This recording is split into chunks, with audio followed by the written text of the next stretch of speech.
Good morning.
Okay, it's 6:30 by my time, and at this time, I would like to call the final council meeting of the year to order. Our final business meeting to order.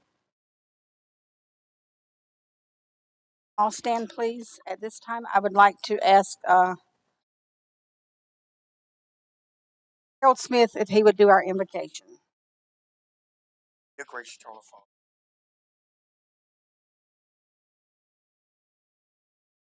holiday season, all the birth of our Lord, all that you have, because homes, without a child, without a spouse, without a loved one. All right, arms around them, Father, ever comfort them. Thank you, loving us. I pray. Bible community, Father, in that. Love you.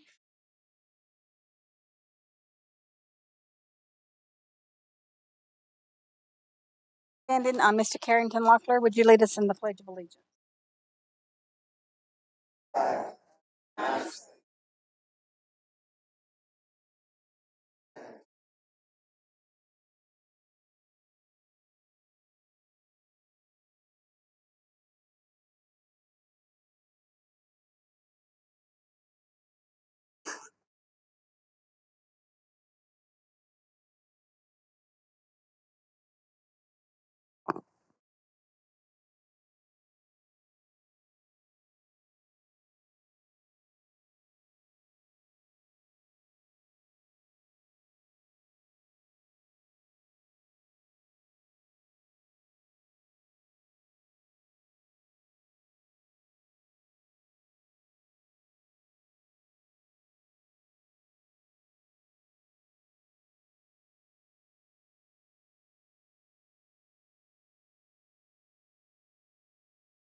It was a good one there.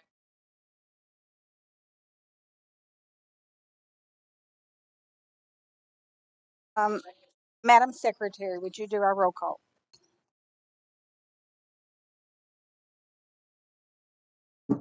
Sharon Hunt, Here. Gerald Gooseby, Carol Smith, Here. Pam Hunt, Here. Jody Bullard, Wendy Moore, Carrington Locklear, Here. Christy Hunt, Richard Jones, Here. Nancy Locklear here, Yvonne Dye, Here. Rudy Locklear, Here. Kathy Hunt, Joy McNeil, Here. Bobby Emanuel, Here. Chakawana Otsenine, Here. Josephine Dawes, Here. Annie Taylor, Here. Alex Baker, Here. Palmer Fields. Here. Have a quorum. But this time I'd like to read our ethics statement. Ethics and Conflict of Interest Ordinance 2010-0312-01, March 12, 2010. It is the duty of every council member to avoid both apparent and perceived conflicts of interest with regard to any matters before council in this business. So, please refrain from participation in those deliberations. Documents that require council action are considered confidential and shall not be disseminated until after a vote by the full council.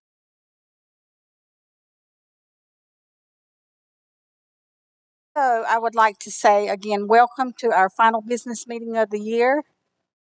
Tonight is a bittersweet meeting for me. It is my last time serving or sitting in a business meeting as a council person. Tonight I'll be fulfilling like 12 years on the council. I've been involved since 2006, so it's pretty bittersweet. We have a couple other council members tonight that will be exiting with me, Miss Annie Taylor, and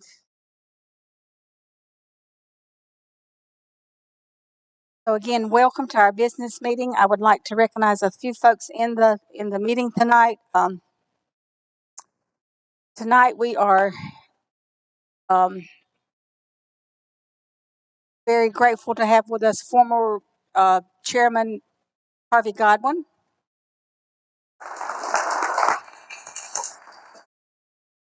And beside him his beautiful wife, Miss Sheila Godwin, who we're going to hear from in a little bit. She is our reigning Miss North Carolina Indian Senior Citizen Coalition.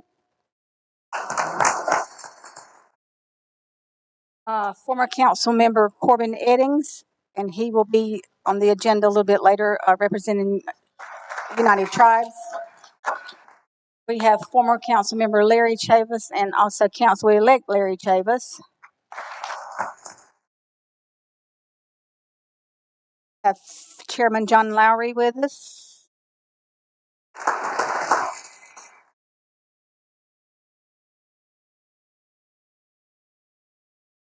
Have a couple of staff members. Our tribal attorney, Ms. Danielle McLean Rhodes, and our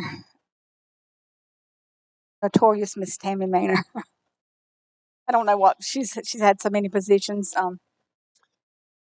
Tammy's with us tonight. I don't know if there's any other staff with us tonight.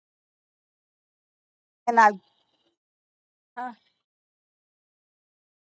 we have a former council member who is also our assistant, Miss Lakeisha Sweat. She is a former council member, and Miss Tasha Oxendine, our public relations person.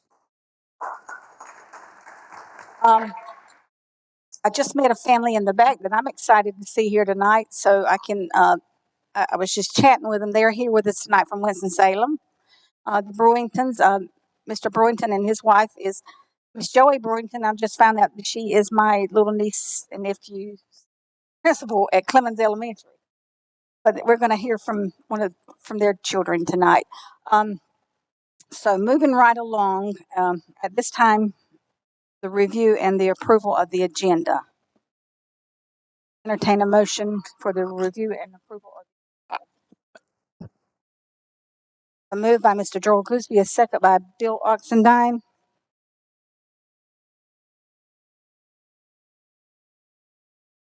All in favor, let it be known by saying aye.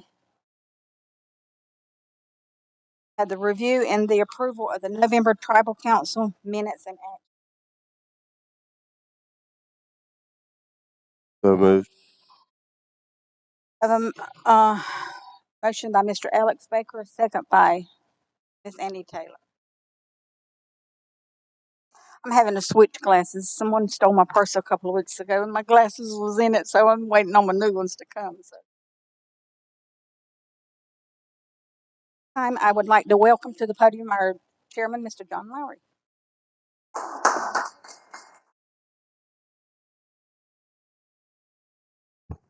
Good evening, everyone. Hope you all are doing well. It's good to see you. I do want to give a shout out to Speaker Sharon Hunt. Speaker, thank you for your 12 years of service to the Lumbee people and your district. Really appreciate your service. I do want to just highlight that probably about 10 years ago, maybe a little longer, at the time, Pernell Sweat was chairman and he resigned, and Sharon was the vice chair, and she stepped into the role as chair of the Lumbee tribe. And I'm a big person on just thinking about the historical context and what all was going on at that time. But you stood up, you stood in at a time that our tribe was facing some difficulties that we had never faced before, and was still quite a young tribe, young tribal entity. So just want to congratulate you on your time as speaker, and thank you for your service to the people. I'm glad that we were able to do the nature trail just the other day, as a way to end it. But as you said, you're going to keep serving and keep working, and I just want to say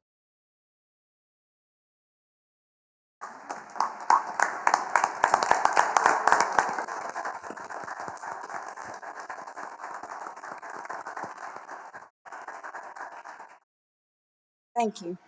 yes, ma'am. Also, Miss Annie, it's been good getting to know you over the past 2 years. So I wish you the best as you move forward, but I know you want to keep on keeping on over there in Scotland County. So I know we'll see you soon.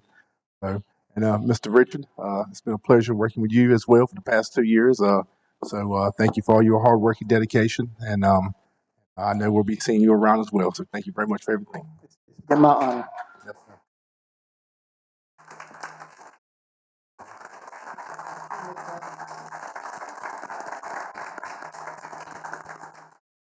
So I'm going to try to keep this short and sweet because I know Sharon's always getting on me about talking too much. But you know what? We have a tribe that's doing a lot. We have a tribe that is very progressive, very forward thinking, moving forward at all times.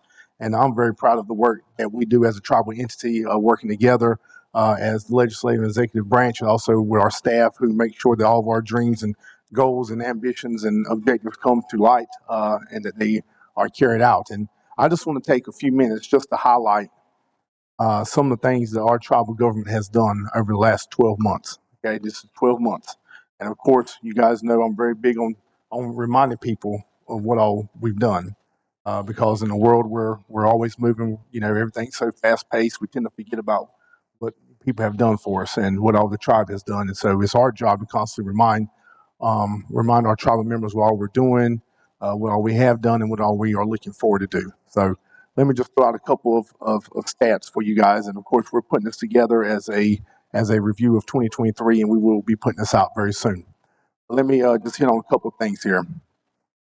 And I'm just going to hit on three areas. I'm going to hit on housing, I'm going to hit on energy, and I'm going to hit on the culture center. In the last 12 months, we've had 12 families receive newly constructed homes through our home ownership program. Okay, within the last 12 months, we had 48 families receive down payment assistance. We've had 15 families provide emergency mortgage assistance.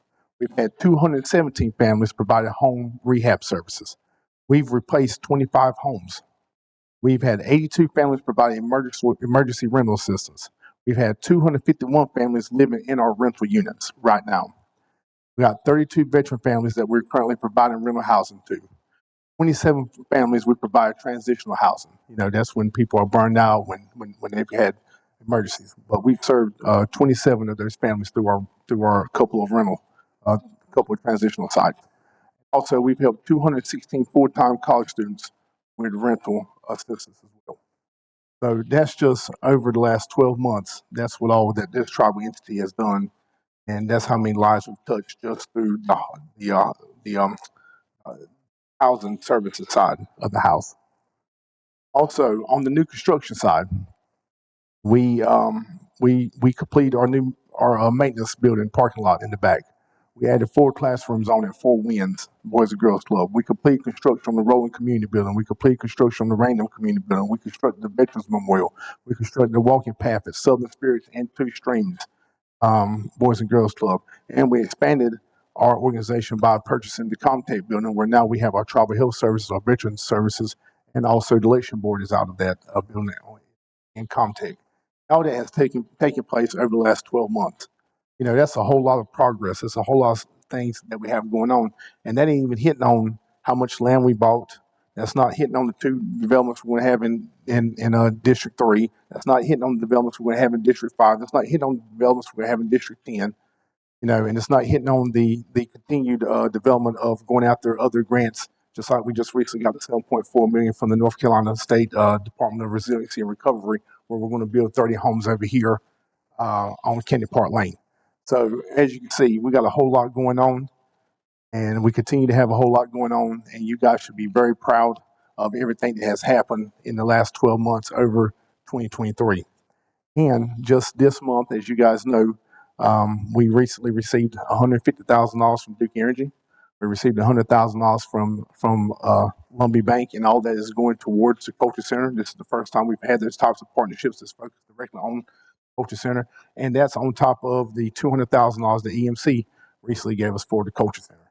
And we're also working on the other private partnerships as well, where we're going to get additional funding for the Culture Center.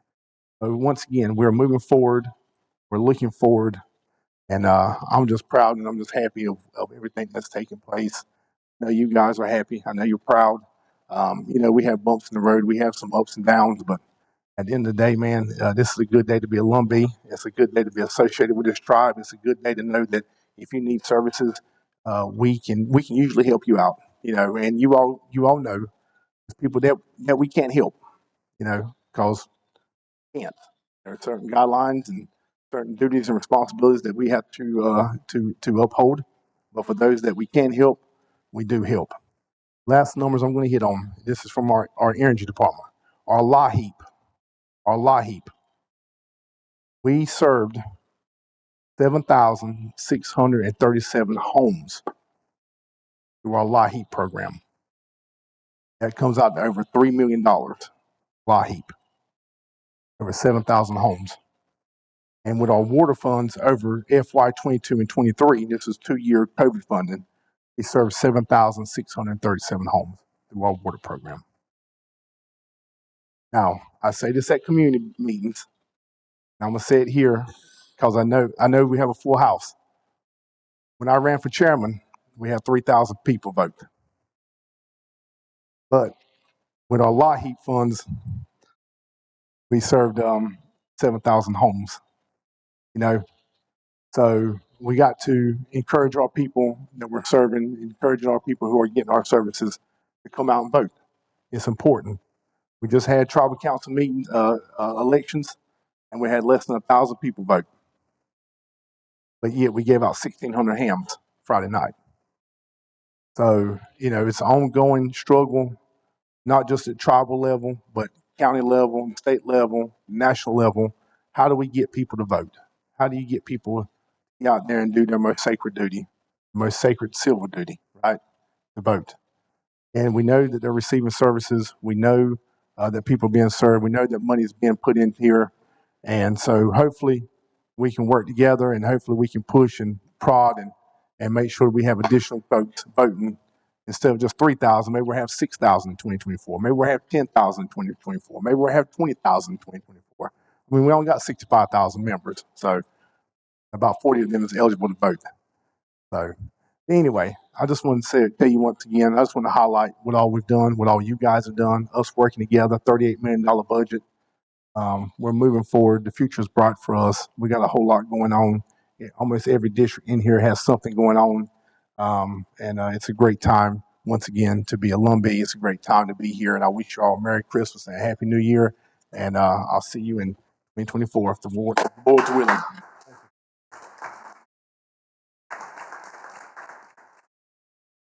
So the next item on our agenda is a presentation of the 2023 Creative Writing and Art Competition Awards. Ms. Yvonne Dow.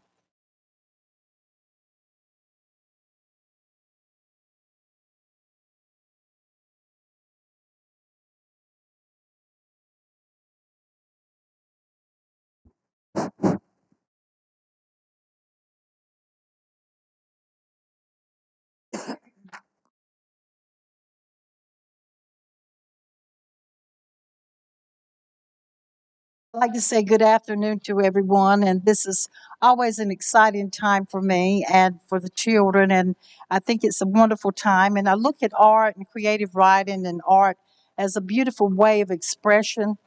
I worked as a teacher, and I always had my students doing a lot of creative writing, and I've cried with them and laughed with them, and it's a beautiful way to express themselves. And I also saw it was a healer for so many children. And when I think about it, it's also a way to touch others, especially when I have these children who write about their mothers and fathers and grandparents. And in return, it touches them also because I have had parents that did not really realize that their children wrote about them, and they would be at a presentation, and the parents would just cry and did not know what their children were going through. So it's a wonderful way to express ourselves, and I would not say it's just for the children, it can be for us as adults. And then I would like to say that I was impressed with the children's work. This is the most creative writing that we have had since I have been with the education department. And we have had, I think, 8 creative writings with poetry and stories. And I was just very, very impressed. And I would say, on behalf of the Lumbee tribe, I want to express our gratitude to each of you students and their parents and those who encouraged and guided the children to do what they're supposed to do as far as the application, parent consent forms. And we encourage you students to continuously, creatively write, creatively draw, express yourselves through music and all the arts because, we're going through some trying times now with our society and our world and our country. And like I'm saying, art is a beautiful way for you to help you find yourselves and to occupy your minds and your hearts. And at this time, we will have our first Creative Writing Awards. Wendell Brewington, first place, 5th through 6th grade, $100, and he's from the Winston-Salem area.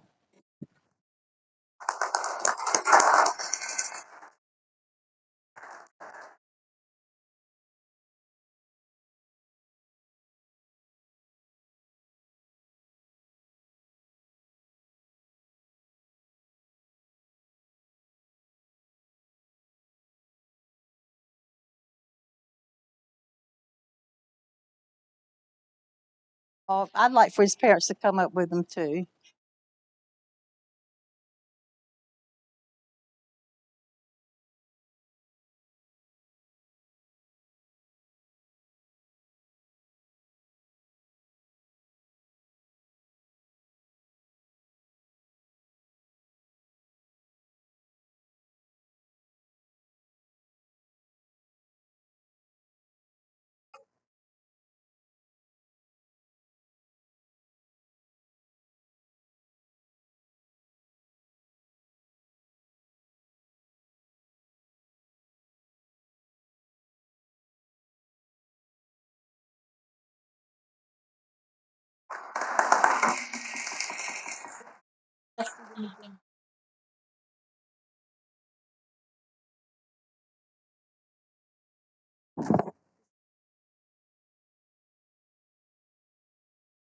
Our next place winner is Ziana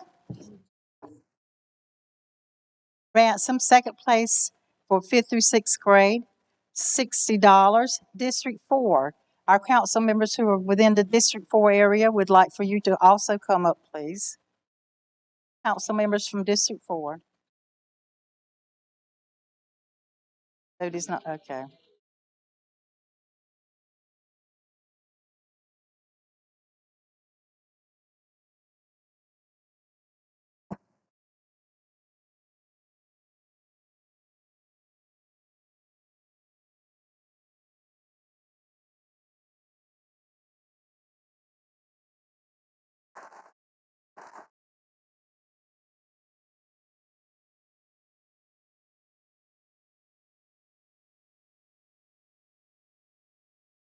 And I see that she made a special sacrifice. Our next place winner is Madison Chadwick, first place winner for seventh through eighth grade, $100, District 14.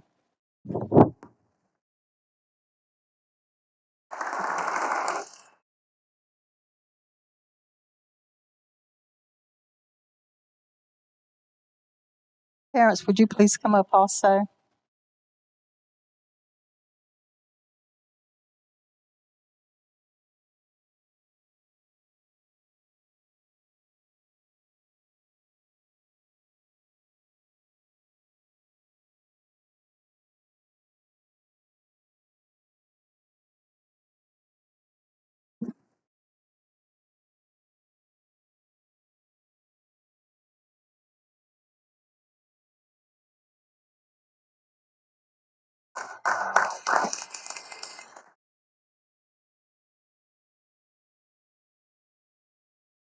Our next place winner, Joanna Taylor, second place, seventh through eighth grade, $60, District 6.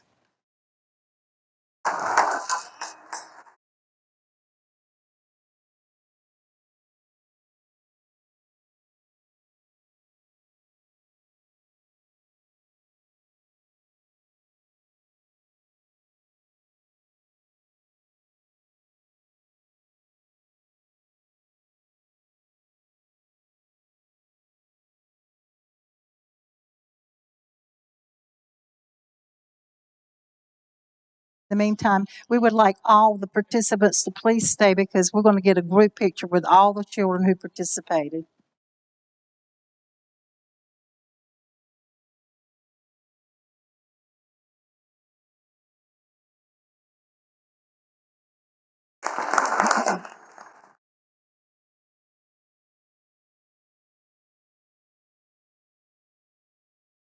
Our next person is Adrian Brewington, third place winner, seventh through eighth grade, $40. Again, with the Brewington family. They also had two sons to participate.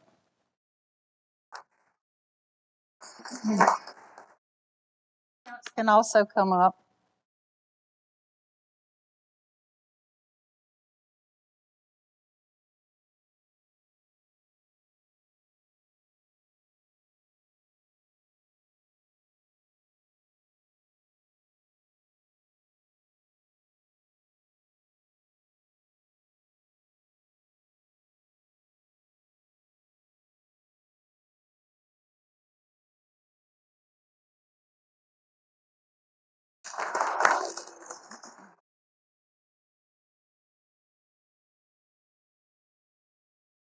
Our next person is Aiden Smith, third place winner also, 7th through 8th grade.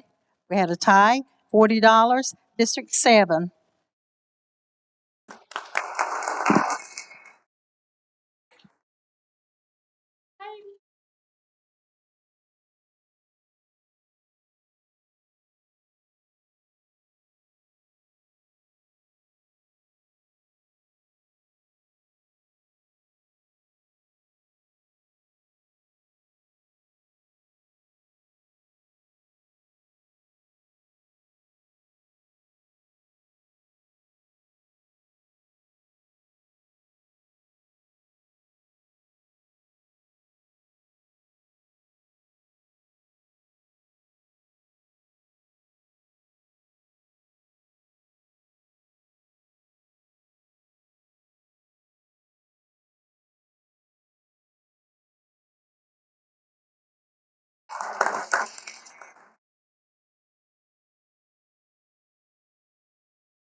That's the reason for the pink shirt tonight.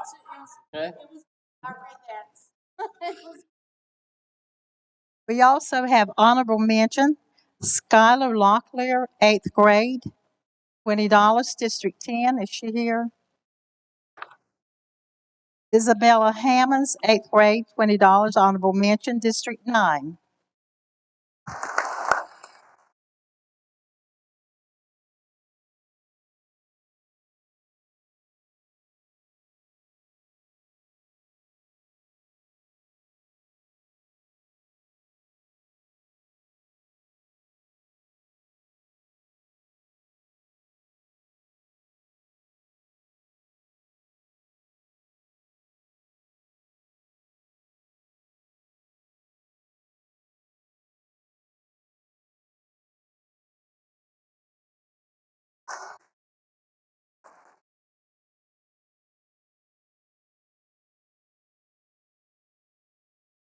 For our Creative Art Award, Patience Jacobs, first place winner, 7th grade, $100, District 7.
Okay, I'd like all the participants to please come up with your awards and your writings and your art. And we also, Chairman, he had to leave. Okay.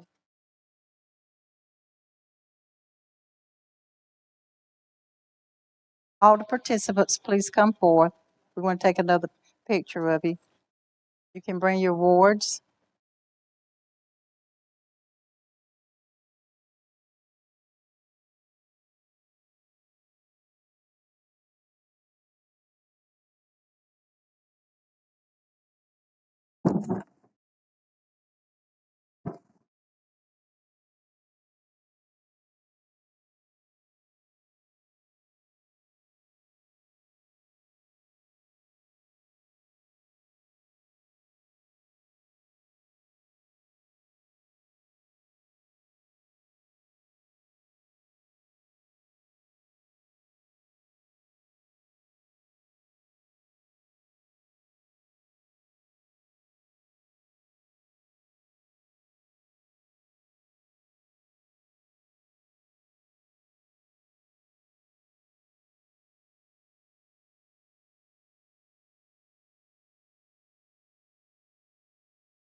And again, I just encourage all of you children to continue to your creativity. As I said, it's a healer, and we are extremely proud of you. And Chairman, I would like for you to make a comment to these children. First of all, I just want to tell you, congratulations. You guys did a great job, and this is something that Miss Yvonne and her committee takes very serious. And I'm glad to know that you guys worked hard and you were able to present. And so, just congratulations. Remember, sky's the limit. Just keep on keeping on, keep pushing forward. And I'm proud of you, and we as a tribe, as a whole, are proud of you. So thank you very much.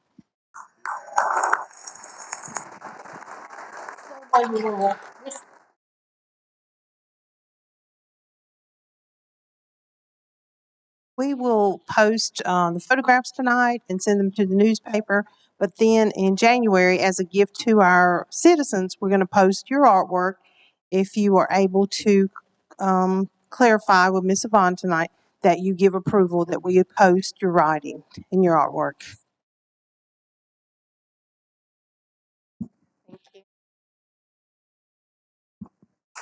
Thank you, guys.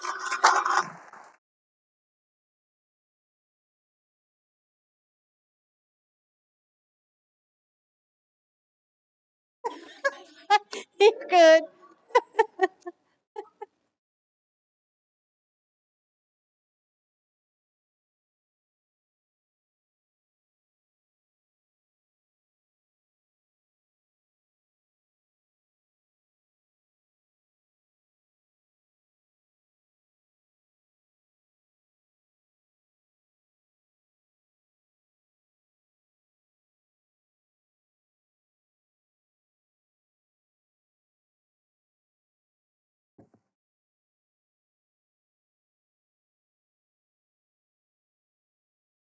That's not here. Oh, okay.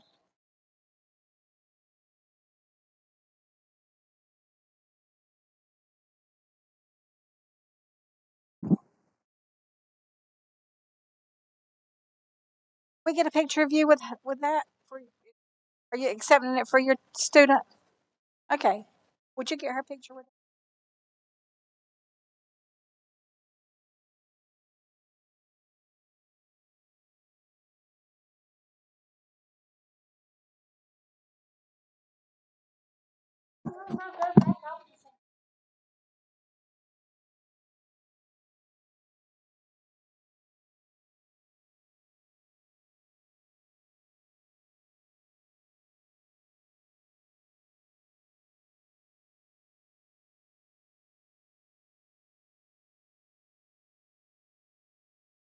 This student was not with us tonight, but this is her teacher, Miss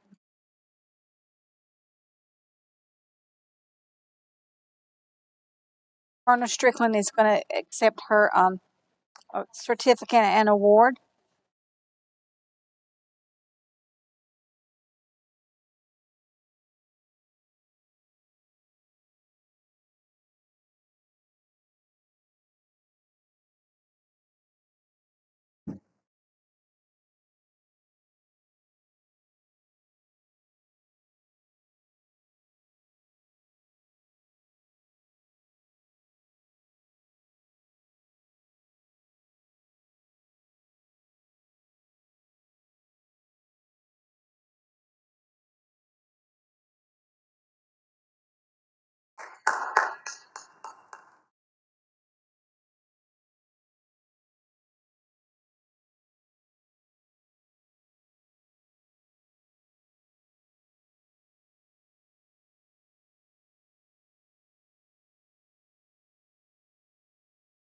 So the next item on the agenda is a presentation Florida softball tournament. Edmund Locklear, is he here? Did you get yours too? Presentation North Carolina Cheer Coaches Association, Kayla Locklear, but I think Mr. Harold is going to speak on that. Council, if you will, just seem to two handouts. I'll make this real quick. These young men and women, for the past 2 years, they've been the um, 2023 Game Day non-tumbling co-ed state champions. They've done this the past 2 years. Just finished up a tournament up in Raleigh a few weeks ago, and the lady that was going to speak tonight, she's actually with her daughter at a night at handouts. All the contacts. They have another competition in January, then they have a national competition in March. But these are the contacts. These are the actual some of the costs that's going to be incurred with these next two events. The family, this particular family, Bobby lives in St. Paul's. Maybe can reach out to them and.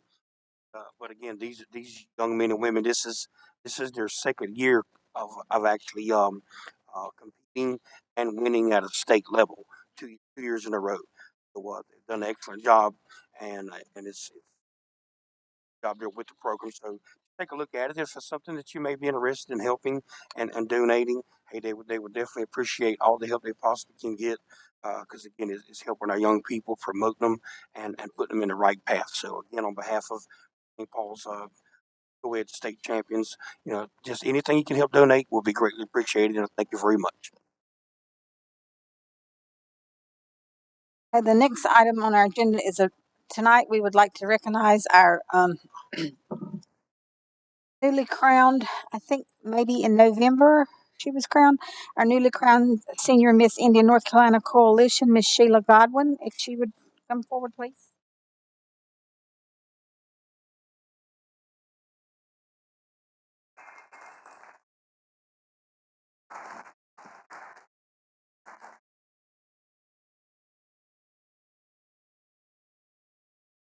They look pretty. Ms. Sheila taught art with the public schools in Robinson County for 29 years. I think she's happy to say that she's happily retired. Um, she designs and makes regalias for other or for local Lumbee princesses and others. She's a volunteer art instructor for all 16 Lumbee elders groups within the tribe. She's an art instructor for the women at Bear Swamp Baptist Church. I'm sure they're blessed to have her over there. Some of her awards include that she has sold the original art piece for one of the Strike It and Win fundraisers, and sold an original art piece for the Julian T. Pierce Memorial Scholarship Award dinner, and many other numerous art projects in various art media to benefit Native students and communities. Her hobbies are she's a native doll maker, she's a gourd designer, native regalia maker, jingle dress, ribbon skirts and dresses, men's ribbon shirts, jewelry designer, painter, ink designs, drawings, portraits, pencil and ink, watercolor, charcoal arts, and ink designs. I'm sure if you've seen any of her work, it's very beautiful. She does an excellent job. I tried to get her to do her performance tonight that won her the crown of Miss Senior Citizen Coalition. She told me that she might have some difficulty getting her guitar player, so will not be performing for us tonight, but maybe we will get to hear her in the near future. Miss Sheila, our meeting tonight is live streamed, so at this time we're introducing you to listening tonight, and whoever wants to play it back. So if you have anything you want to share with us.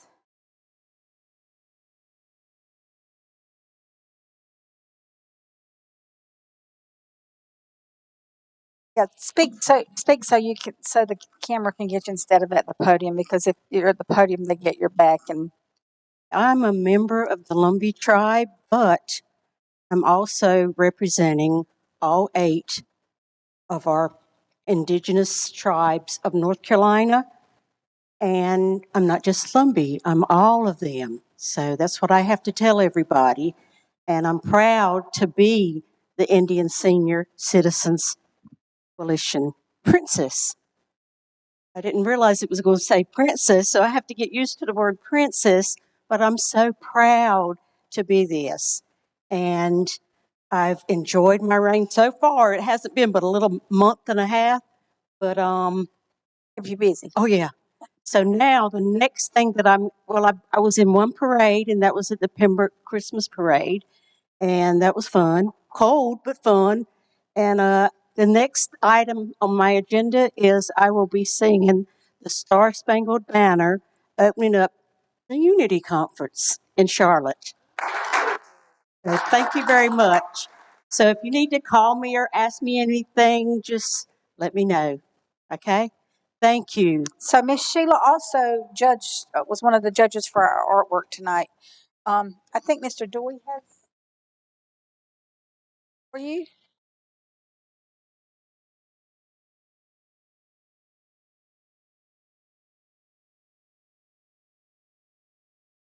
Yeah, I was also introduced at the Commission of Indian Affairs. So that was one of my first things. I forgot about that. I'm sorry. And I had to do the opening prayer. So that was cool. Thank you.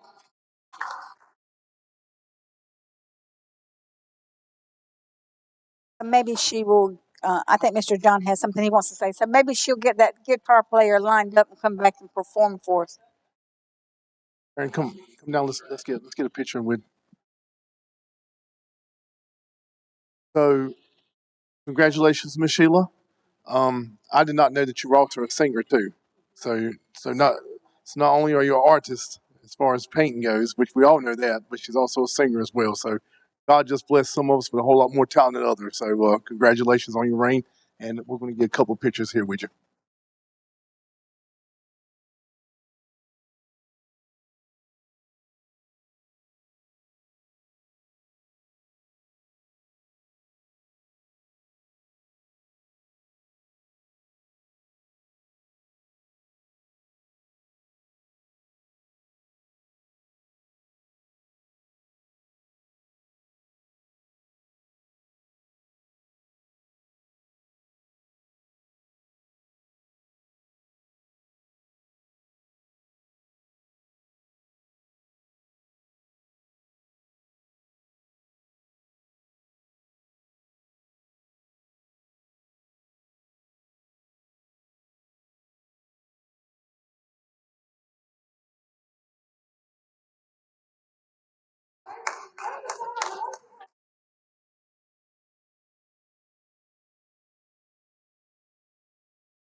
At this time, we're going to. The next item is the a report from Mr. Corbin Eddings, United Tribes.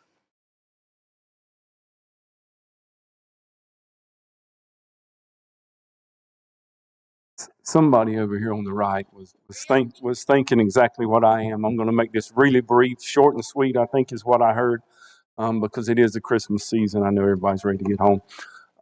First off, thank you, folks, for what you do. I can identify and know how much time you spend. So just thank you for everything that you do as you close out this year. I don't know if you hear, well, I know you don't hear it enough. Thank you all for what you do. I came tonight to give you just a quick update regarding the United Tribes and the upcoming North Carolina Indian Unity Conference, as well as the Miss India North Carolina pageant. You should have received a flyer. I think I put one out for everybody. Hopefully you got those. First up is the Miss India North Carolina pageant. I didn't have the specifics on the flyer, but I did want to mention those to you. We do have one a Lumbee tribal member that'll be in that pageant, Miss Kirsten Page Freeman. But the Miss India North Carolina pageant will take place on February the 10th at 6 p.m. And that is at the Sampson County Expo Center. That's at 414 Warsaw Road in Clinton. The cost for that is $10. We'd love to see everybody there. But again, that is February 10th, and we do have one of our own tribal members vying for the title of Miss India North Carolina. And while I'm on that, this wasn't part of the presentation, but Miss Kayla Locklear is the current reigning Miss India North Carolina. Also, Lumbee, she has been serving for 2 years, so I just wanted to give her a shout out briefly for her commitment. Um, um, 6 p.m. on February 10th. Next up, the Unity Conference. Thank you folks so much again, the ones that attended, everybody for supporting. Thank you to the Lumbee Tribe for all your support. Past conferences, particularly this past year. We have made a location change. You know, we've been in Raleigh for quite some time. This year, the Unity Conference will be taking place March 7th through the 9th, and that is going to be taking place at the Hilton Charlotte University Place in Charlotte, North Carolina, Thursday, Friday, and Saturday. Again, love to have everybody there.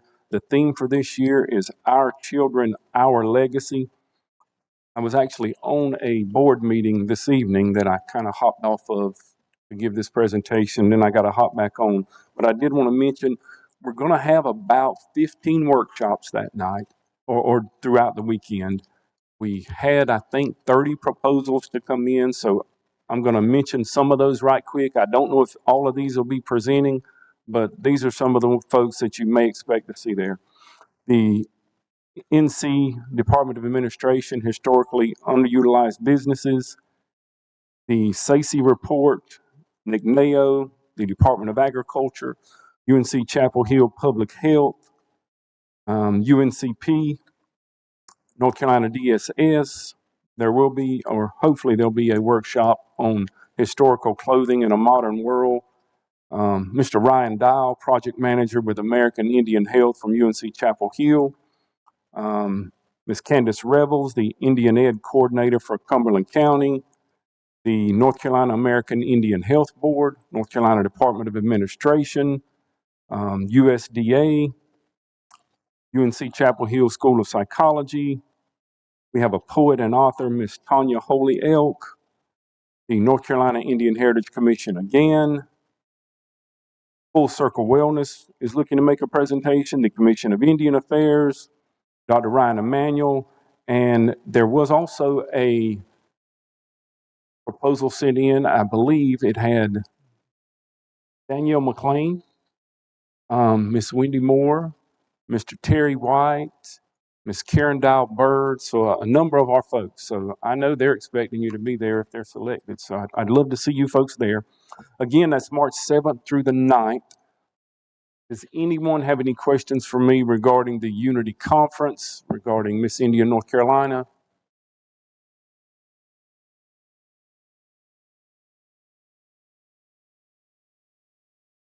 There was supposed to be a request to you guys about allowing state to uh, accept resumes and interviews to get an employment pool for natives. They're trying to get more natives in higher positions. Did y'all get that request? You know, Yes, sir. I believe we did, and I think it should be on our agenda this evening. okay. Yes, sir. I'll try to get some And information just to as I. let y'all know, the state's wanting to add more natives in upper level positions, and they're going to hopefully hold an open interview resume, get skill sets from natives to have in the employment pool.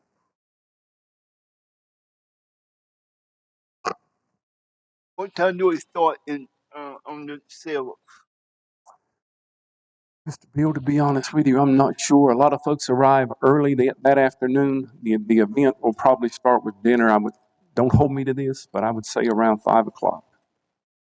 It'll start at 5 on the 7th. Yes, sir. It'll start early. I think this past year it started maybe around noon.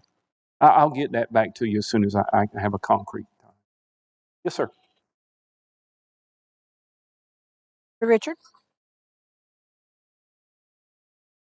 Here we might do the powwow on Saturday. Is that what I'm hearing?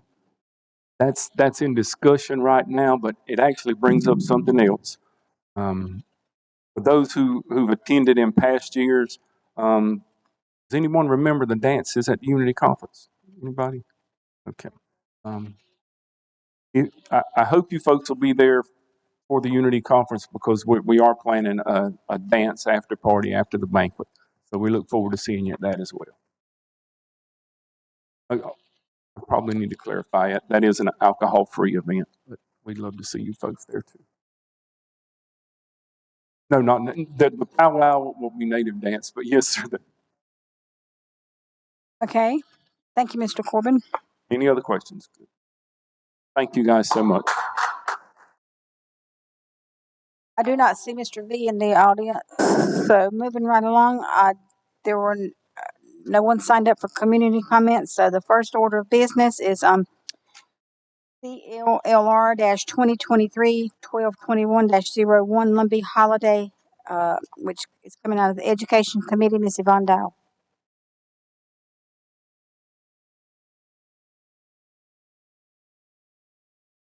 So, to the, third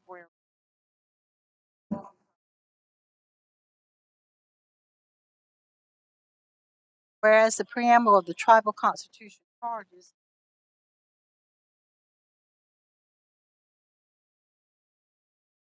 voting the educational, cultural, social,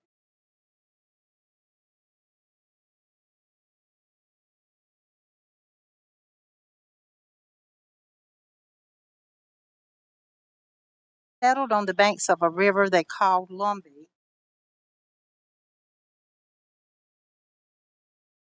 And whereas the tribe voted by referendum on February 2nd, 1952, with 2,169 votes for the adoption of the traditional ancestral name, Water, and therefore be it resolved, Lumbee Tribal Council hereby adopts February the 2nd tribal holiday to celebrate vibrant, rich, and ancestral Lumbee given to the dark water that hit our people, later to us as a tribe by our ancestors as it continues to connect us to time. I would like to ask, is there any discussion? Okay, that I'm gonna do that. So that this is coming out of committee. It doesn't require a second. Is there any discussion? I have some points I'd like to share about a Lumbee holiday, even a holiday, and the definition of a holiday. A holiday, if you look at the first part of that word, it's part of the word holy. And when we think about it, we think of reverence. We think about what it has done for us, our identity, and think about this, and we think about a holiday, we have a wonderful time because we think about what is our history, what has been done to preserve us as a Lumbee tribe. We have gone through this several times, and because you have eliminated, I think it was 7, 8, and 9 on the original resolution, that's fine if that's what the council chooses so. But to me, I look at this resolution, hollow, empty, no backbone, poor quality, and no substance. Then when we look at this part where it says about our ancestors and we're escaping colonial encroachment, when I have written resolutions, I've looked at resolutions as a problem and a solution.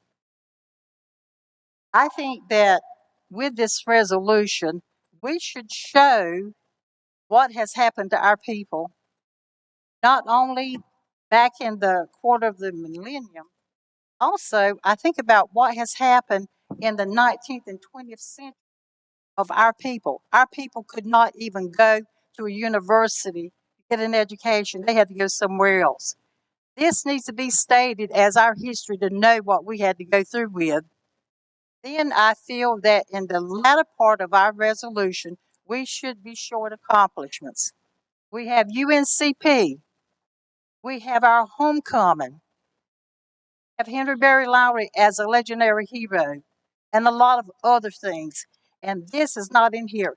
And when I look at this latter part, therefore be it resolved, the Lumbee Tribal Council hereby adopts February the 2nd as a tribal holiday to celebrate the vibrant, rich, and ancestral name Lumbee.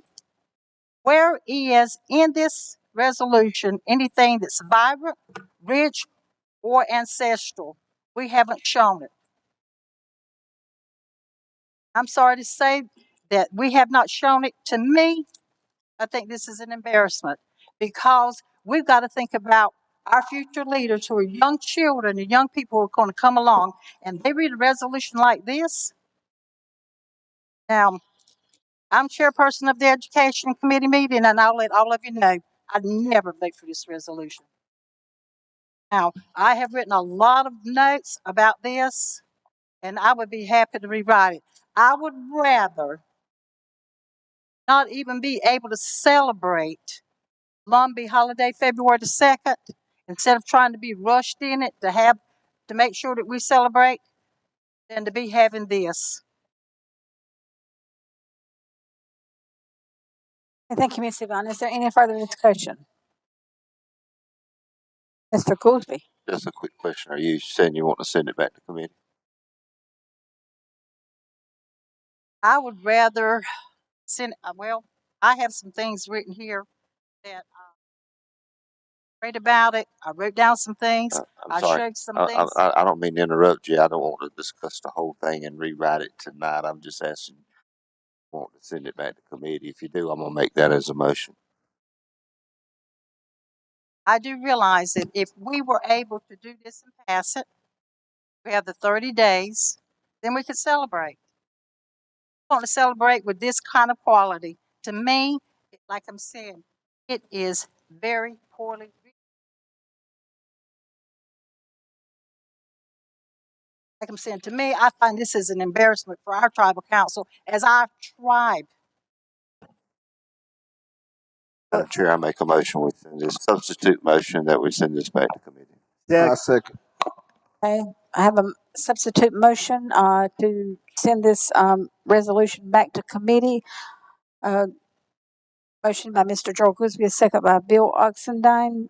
Is there any discussion? Richard? Appreciate your passion, Ms. Yvonne. Would have been great to have that information at the last committee meeting. And the things that you just listed, none of that was in the thing that we voted, on the resolution we voted on. We didn't rush through this. Just for the record, we've been working on this over 8 months, 8 months. All the things that, I would have loved to heard that, but I think the conversation that we had what I know in conversation that we had in a committee that I attended, was that if we can't put all history on it, that we were gonna put it like this. So don't think that in this committee that we rushed to knock it out. That was the comments in the committee, that if we couldn't put all history, I want it to be right. We need this holiday. I'm sorry you think it's shallow, but those people at the committee that they attended, and none of your information was given to us, or we would have discussed it. But whatever you'd like to decide. And I had a meeting in, I think it was October. I had a lot of these comments that I was going to make, but we did not have a quorum. The next time when I had the last meeting, I had Mr. Jewett to conduct it because I was not here. And I know there was no use having this information to give to Mr. Jewett. Let me just also say, I am in great support to have a Lumbee holiday, but we need to written and have it quality, and like I'm saying, have the backbone behind it and the support. I will be willing and able to take the information that I have shared and make some. Call to order.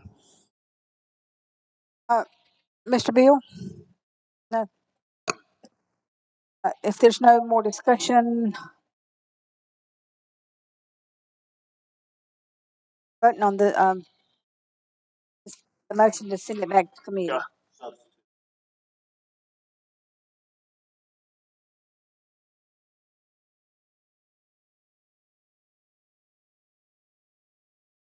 Billy Oxenine, Yes. Sharon Hunt, Joe Gooseby, Yes. Harold Smith, Pam Hunt,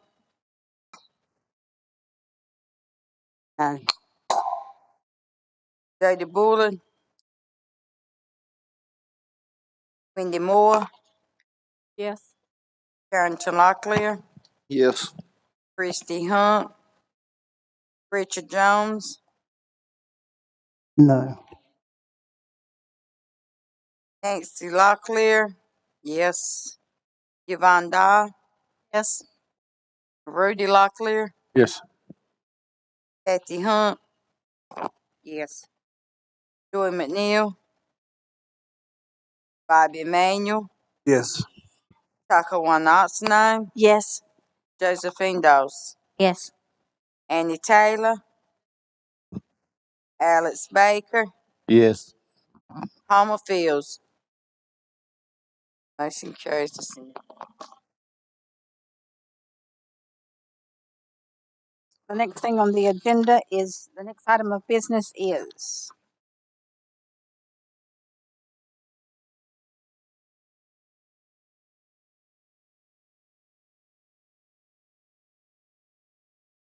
CLLO-2023-1221-01, virtual usage for committee meetings. This is coming out of the Constitution and Ordinance Committee. Mr. Doyle McNeil.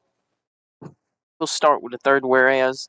Whereas the Lumbee Tribal Council enacted TCRR-2011-1215-01 standing rules of order and regulations governing the duties of the tribal council officers and decorum of council meetings, and therefore be it enacted by the Tribal Council of the Lumbee Tribe of North Carolina, the following ordinance shall be cited as virtual usage for committee meetings. All the changes were made from the last committee meeting. Coming from committee, it doesn't require a second. Is there any discussion? Okay, one thing that we did, there's still the word Zoom written all through the verbiage, and I think what we said was virtual meetings, not Zoom, because we might use other. Am I wrong?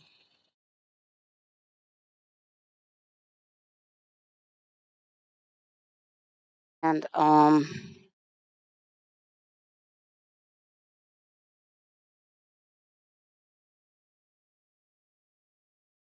okay, I think I did have a question about the first section, but I think that last sentence clarifies that when it says that the only way you can be a council person and not participate in person is if you're on tribal business. Mr. Goolsby? Is that all, Pam? Couple things. One, what Pam was just saying, Article 1, Section 1. This ordinance established to regulate the use of Zoom, which you said you want to do away with Zoom, for committee meetings of the Lumbee Tribal Council to facilitate transparent and effective remote meetings. Hold that one. I was looking.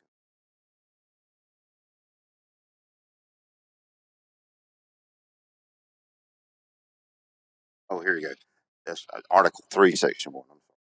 All committee meetings of the Lumbee Tribal Council may utilize Zoom, which you'll do that, for remote participation when deemed necessary or when in-person attendance is not feasible.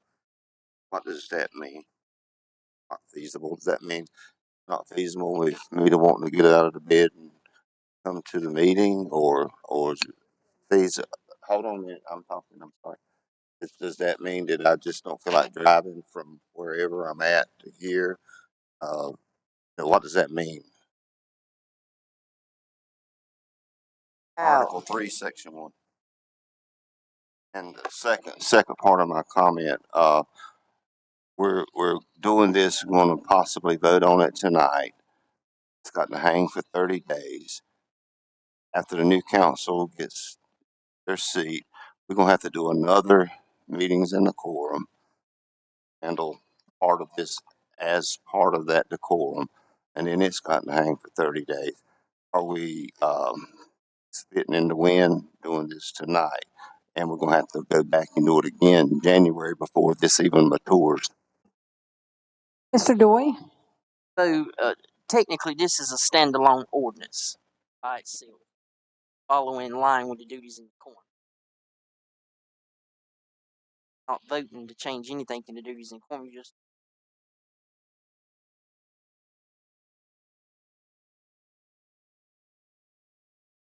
Isn't that part of the doing duties in the quorum? Isn't that in the duties in the quorum?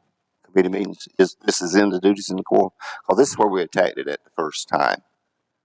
But business meetings are in duties in the quorum, but there's a standalone ordinance for business meetings to be live streamed. So we were mimicking the same thing with the committee meetings, was doing a standalone ordinance. Is that correct? If I'm sorry, I don't want to Okay, speak out go of turn. ahead. If Get I'm it not all out. mistaken, in duties in the quorum, it handles all meetings, committee meetings and business meetings, how meetings are conducted. Because we changed it to allow for Zoom during COVID. And then we changed it back after COVID. It was in the duties and decorum document. And that's where it was at, and that's where it is now if you pull the duties and decorum thing up. McNeil?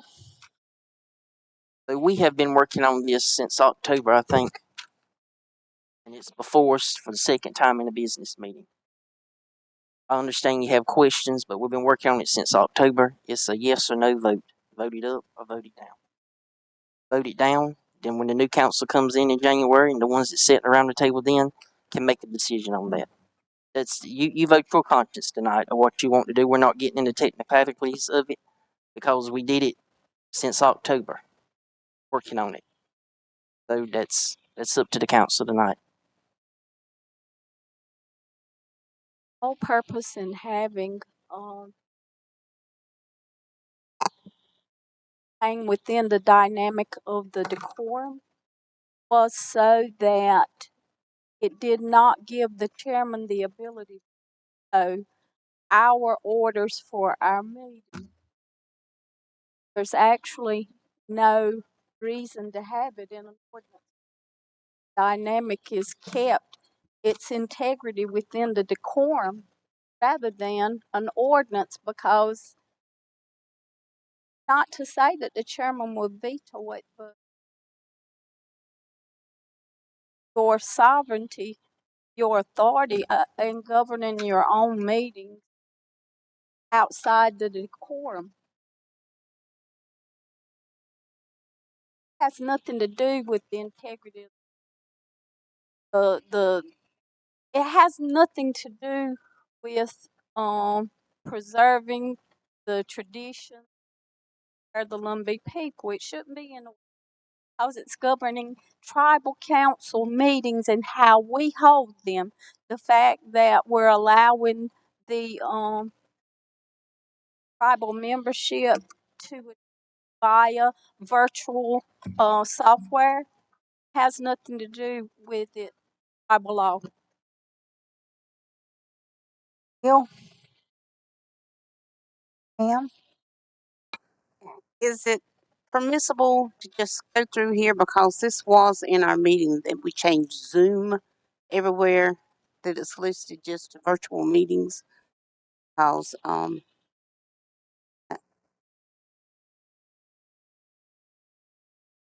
but if I recall, Miss Wendy even pointed out that there's meetings now.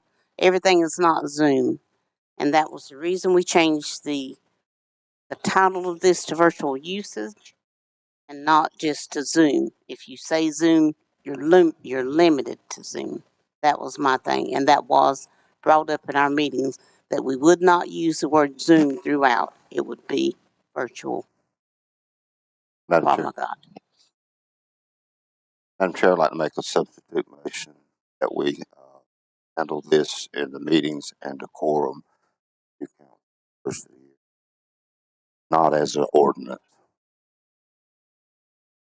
I have a substitute motion to table this for the new council for January and change with duties and decorum and change this from an ordinance to a resolution. Handle it in the duties and decorum document. Okay, I have a Eh, motion by Mr. Joel Gooseby and a second by Mr. Homer Fields. Roll Is there call. any further discussion on the substitute motion?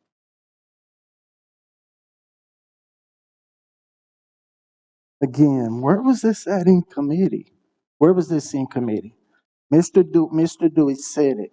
It's been 2 times to the business meeting. Now, what I'm thinking is you get to another meeting, but we'll know what the next council will do. I can predict that. But where was this at in any committee meeting? Asking, did this just come about? Did this just fly out the sky? That's exactly. The second one, not at a meeting. But if you keep packaging stuff with different bows and bringing it before, it don't change what's inside the package. It's supposed to be done in the duties and decorum document.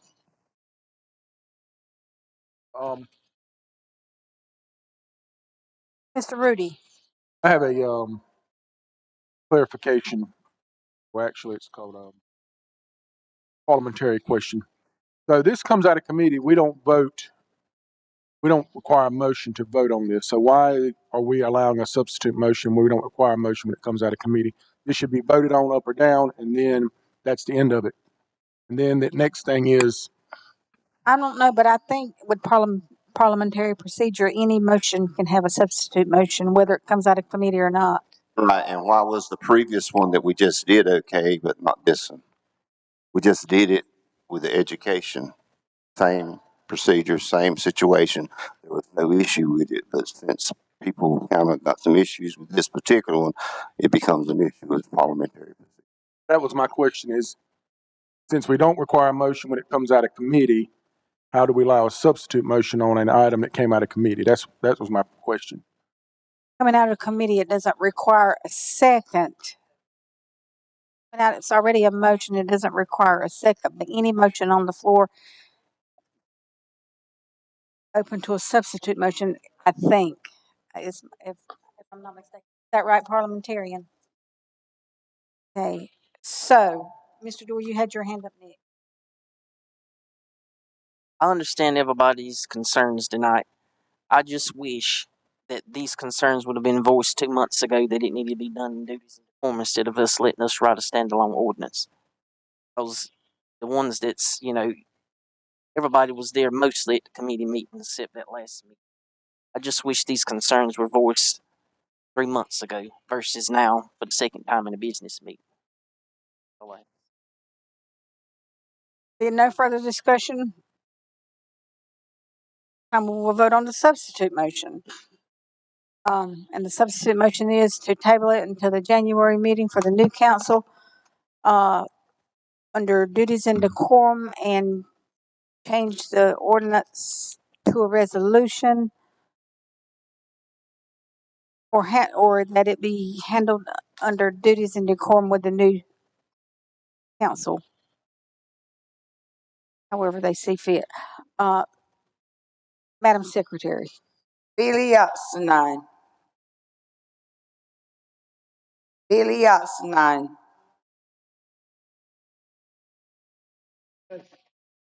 Can't come back to you. Now, if you pass, we don't come back We to don't you. come back to you. What's that other way you use? You can't abstain or Abstain? Sharon Hunt. Yes. Gerald Gooseby. Yes. Harold Smith. No. Pam Hunt. No. Jody Bullard. Wendy Moore. Yes. Yarrington Locklear. No. Christy Hunt. I got my place. Richard Jones. No. Nancy Locklear, yes. Yvonne Dahl. Yes. Freddie Locklear. No. Kathy Hunt. Yes. Joy McNeil. No.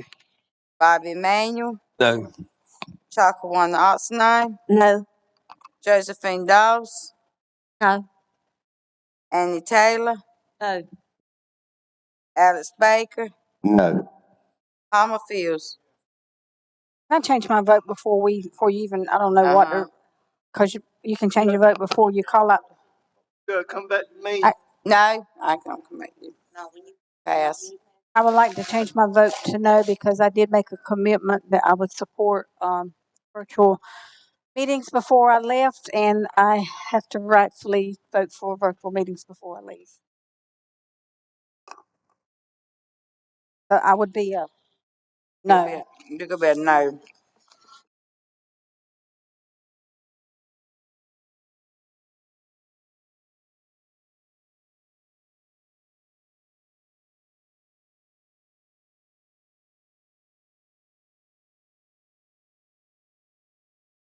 Got 11 no, 6 yes, 2 abstains, and 2 absent. But this time the motion fails.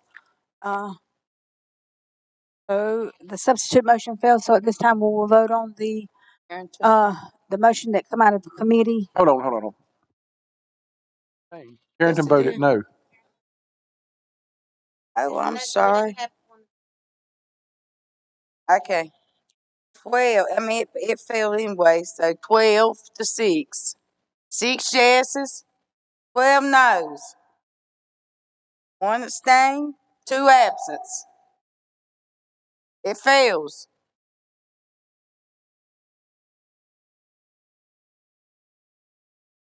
The substitute motion has failed. So at this time we will vote on the original motion from committee. It failed. But we voted on this one. I thought if the substitute motion fails, the original motion passes. Passes.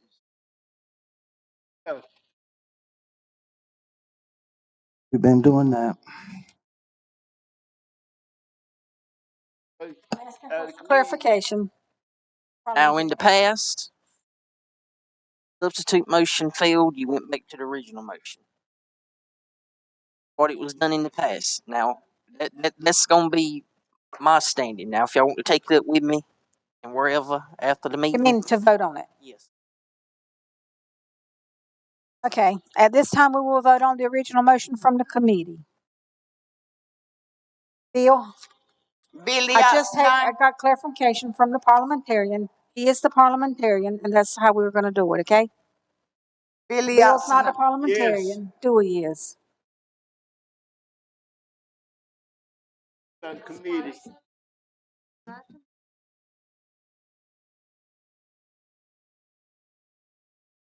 Billy Oxenine. Yes. Sharon Hunt. Yes. Gerald Gooseby. Harold Smith. Pam Hunt. Yes. Jody Bullard.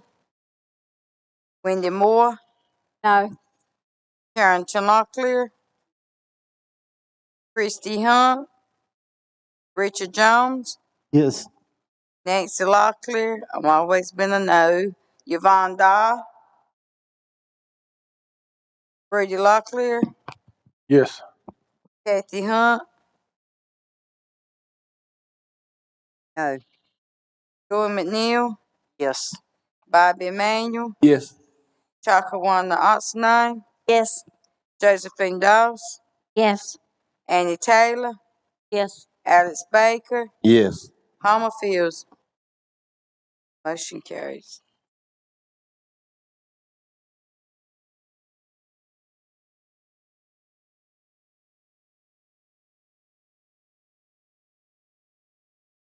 Thank you, that loud.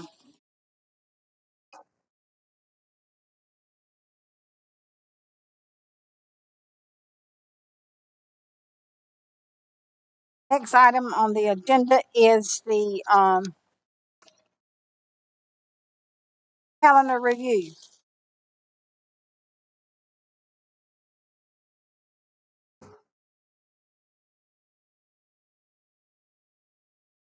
Okay, tribal offices will be closed next week, through the 29th. I think the tribal offices will reopen on January 2nd.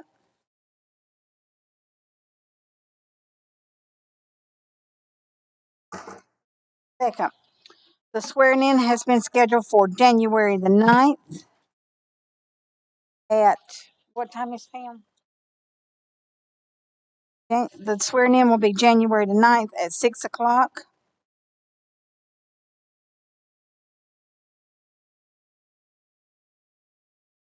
Boys and Girls Club.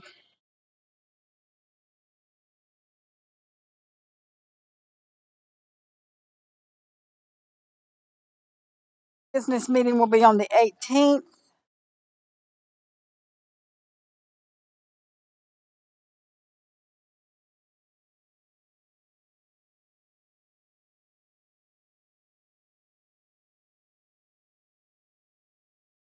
I,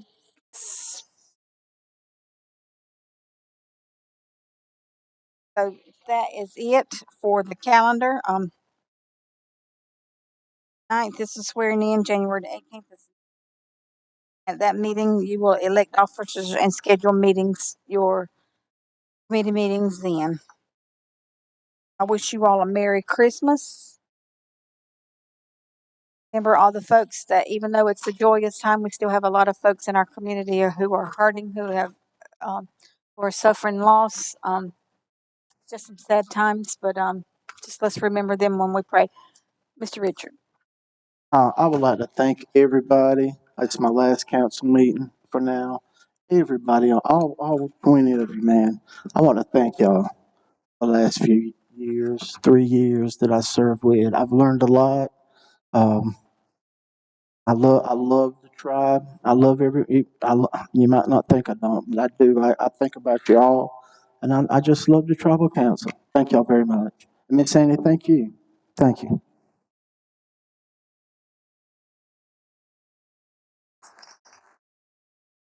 All hearts and minds are clear. Miss Pam. Okay, who, whoever's gonna pray, I would like to ask, today I was, at the courthouse taking care of some business with my niece, and the young lady assisting us said that she had a 2-year-old that was, very sick, had been diagnosed with the flu and possible, is it RSV? And I told her I would go home and pray for that child, and so I'm asking that you would do the same, if you would, lift that child up. Um, my nephew as well, and one other thing on the way up here, I don't know if any of y'all passed it, but back at Midway, there was a bad accident, so I don't know if there were anybody hurt, but it looked like there would have been, so let's pray for that.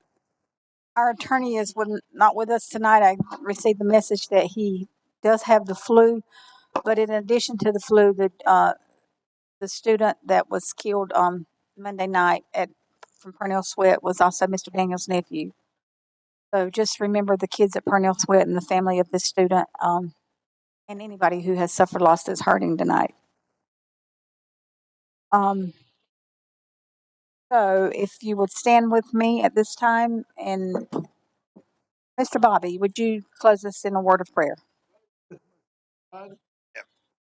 Bobby, before you pray, remember everybody it's going to have an empty table. I'm going to have an empty table. Though my husband's been gone 9 years, I still set a table for him. So Christmas ain't Christmas, but I'm trying my best. So y'all pray for me that I get through Christmas. I got 3 grandchildren that's got the flu and the strap, trying to take care of them. But y'all pray for me this Christmas.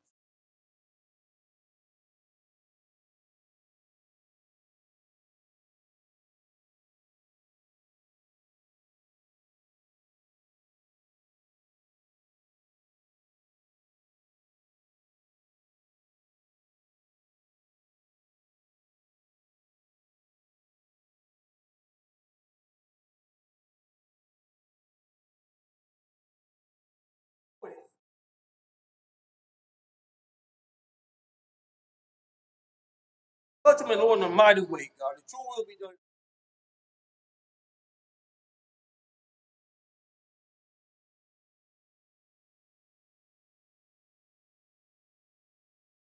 God, will they remember the reason for this?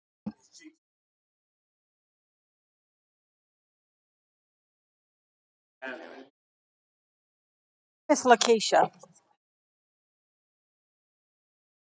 Hey. So, Miss Lakeisha, on behalf of the council, we have a little something for you for Christmas.